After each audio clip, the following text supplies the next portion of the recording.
निवाले की चिंता, quarantine centre बनाने में लगने वाले पैसे की चिंता, दवा की चिंता, ये केवल सरकारों ने ही नहीं की। इस देश का एक भी सरकारी कर्मचारी ऐसा नहीं बचा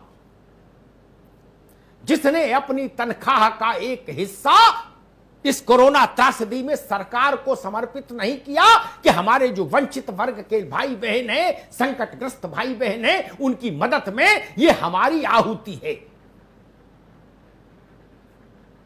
क्या अकेले सरकारों ने किया? क्या अकेले सरकारें कर सकती हैं?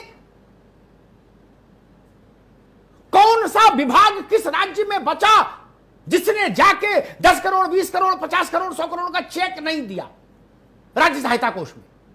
बताइए मुझे। सिपाही से लेकर डीजीपी तक, पटवारी से लेकर प्रमुख सचिव राजस्व तक, कोई बचा क्या? तब ये बात ठीक नहीं, तब ये बात ठीक नहीं।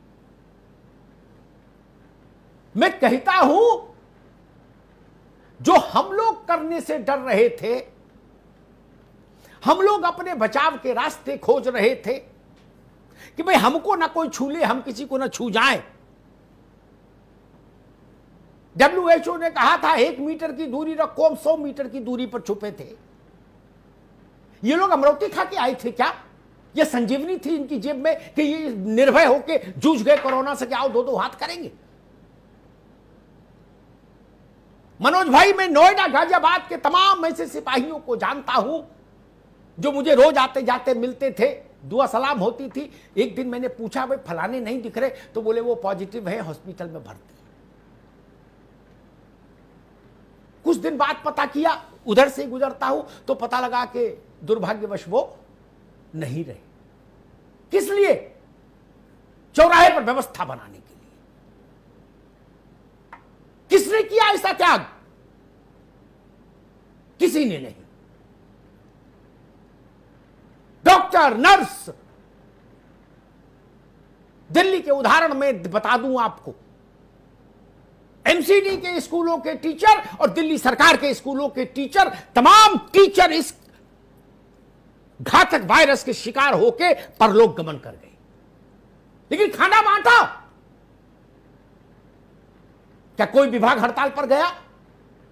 क्या किसी ने कहा कि हम नंगे हाथ नहीं जूझेंगे इस मौत के सामान से? नहीं ना। और एक बात और कह दूं मित्र, पीपीई किट से भी मृत्यु से बचाव संभव नहीं पूरी तरह। ये हमने देख लिया बड़े बड़े सरकारी अस्पतालों में जब डॉक्टर संक्रमित हुए। लेकिन उनकी सोचो, पूरे देश में कोई सिपाही मुझे बता दो, पैरामिलिट्री फोर्स का स्टाफ का जवान बता दो जो पीपीई किट पहन के रहा हो? नहीं ना, उसको तो कोई किट नहीं मिली। मौत से 2-2 हाथ किए, कंटेनमेंट जोन में जाकर किए। रावण की लंका है कंटेनमेंट जोन, रावण की लंका। बड़े साहब गाड़ी का शीशा नहीं खोलते जब उधर से गुजरते थे। वहां ननकू छिड़काव करता था जी। एक 10 रुपया का मास्क लगा के, 10 रुपया का मास्क लगा के, और 20 रुपए के वो रबर वाले वो दस्ताने पहन के। वो 3 लेयर पीपीई किट में नहीं गया, देश भर में नहीं गया। ये 2 करोड़ लोग जो माइग्रेट होकर आए, अपने अपने राज्यों में आए, इनकी देखरेख में कौन आदमी लगा? किसने बस से उतरने पर, ट्रेन से उतरने पर लोगों को रिसीव किया जिसमें पॉजिटिव भी थे? वो सरकारी कर्म मुलाजिम था। वो जानता था कि इसमें हमारे जान जा सकती है, वो जानता था। मैं तो कृतज्ञता से भर गया ये दृश्य देखकर। बड़ी धारणाएं खराब थी, सरकारी आदमी है, मौज मारते हैं, रिटायरमेंट के बाद पेंशन भी लेते हैं, सब कुछ निजी कर दो, प्राइवेटाइज कर दो, सरकारी कर्मचारियों को हटाओ। एक भाव चल रहा था देश में। देश को भी सबक मिला, देश को भी पता लगा कि ये भारत मां की वो संतानें हैं जो संकट के समय काम आती हैं। जो संकट के समय काम आती है, अपने प्राण उत्सर्ग कर देती है। ये काम कंपनियों के डायरेक्टर और सीईओज नहीं करते। प्राइवेट कंपनियों के बड़ी तनख्वाहें लेने वाले, लंबी गाड़ियों में चलने वाले अपना फार्म हाउस सील कर लेते हैं संकट के समय। कोरोना के पॉजिटिव मरीज सबसे ज्यादा शुरुआत में एयरपोर्ट से हुए फैला, बीमारी वहां से आई, भारत में तो थे नहीं। सीआईएसएफ के लोगों से मैंने पूछा, भाई डर नहीं लगता? तो बोले सर डरेंगे तो काम कैसे करेंगे? बिल्कुल। ये बात कोई दूसरा बोल सकता है क्या? कोई नेता अभिनेता बोल सकता है क्या? नहीं बोल सकता मित्र।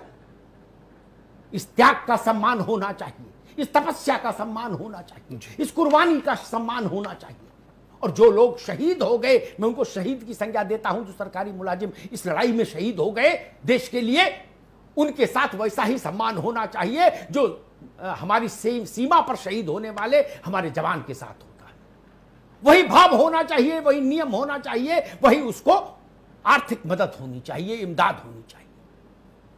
और अगर उन सरकारी कर्मचारियों के लिए हम आज पुरानी पेंशन पर विचार नहीं करते तो मुझे लगता है ये देश के स्तर पर नाइंसाफी होगी। भविष्य जब इतिहास लिखेगा तो वो हमारी भूमिका पर उंगली उठाएगा, ये ध्यान रखिएगा। धन्यवाद।